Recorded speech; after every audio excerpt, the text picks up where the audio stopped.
Hei, berhenti kamu. Duduk. Ini bukan forum Persikal, ini forum saya.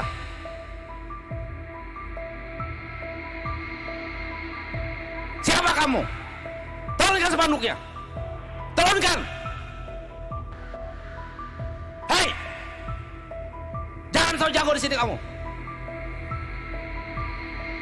Kegiatan acara Nganjang KA Rakyat yang berlangsung di Desa Sukamandijaya, Kecamatan Ciasem, Kabupaten Subang, Rabu, 28 Mei 2025, malam berlangsung ricuh. Hal tersebut disebabkan adanya sekelompok supporter sepak bola Persikas Subang yang membentangkan spanduk penolakan Persikas Subang dijual.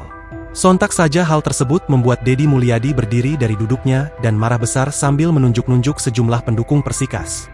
"Hei, ini forum saya, bukan forum Persikas. Ini forum saya dengan rakyat bukan dengan Persikas. Anak muda gak punya otak kamu," teriak pria yang kerap disapa KDM ini di hadapan ribuan warga dan pejabat yang hadir, termasuk Sekda Jabar, Bupati Subang, dan wakilnya. Punya otak kamu. Ngaku anak muda, ngaku berpendidikan, gak punya otak. Ini penderitaan rakyat dan urusan Persikas. Urusan Persikas bukan di sini di lapangan. Dan bukan urusan saya. Kamu punya otak. Ada orang menderita lagi diselamatkan, kamu teriak Persipas. Siapa kamu? Balik sini. "Saya tidak terima Anda, saya cari kamu," timpalnya. Momen kemarahan KDM tersebut bertepatan dengan sesi acara di atas panggung suasana sedih. Suasana sempat hening saat KDM berhenti bicara. Gubernur Jawa Barat itu juga meminta anak muda yang membentangkan spanduk tersebut untuk dicari dan spanduknya untuk segera diambil. Dalam kemarahannya itu juga, Deddy Mulyadi menyatakan Persikas pindah kemanapun tidak mempengaruhi orang miskin untuk makan. Orang Subang bukan butuh Persikas untuk hari ini. Orang Subang butuh jalan yang baik, butuh sekolah yang baik. Dalam persepak bolaan untuk menjadi Liga 1, Liga 2 itu memerlukan biaya besar. Tidak bisa Pemda Subang untuk mengurus main bola.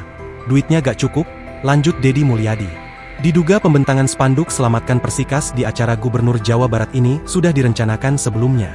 Mereka mengatasnamakan Persikas fans menyapa KDM dan meminta KDM untuk menyelamatkan Persikas agar tidak dijual. Sementara itu, meskipun pemberitaan terkait klub sepak bola Persikas ini terus menuai komentar, namun, hingga saat ini manajemen Persikas Subang masih bungkam. Kabar terkait Persikas akan diakuisisi oleh pemerintah Sumatera Selatan dan akan berganti menjadi Sumsel United dalam 2 hari ini santer menjadi pembicaraan di media sosial. Ketika dihubungi Tribun Jabar, manajer Persikas, Om Abdurrahman belum mau memberikan keterangan apa-apa. "Nanti hari Jumat besok ya kita berikan kabar soal Persikas biar semuanya valid terkait kabar Persikas dijual atau tidak," ucapnya melalui pesan WA. Download Tribun X sekarang. Menghadirkan lokal menjadi Indonesia.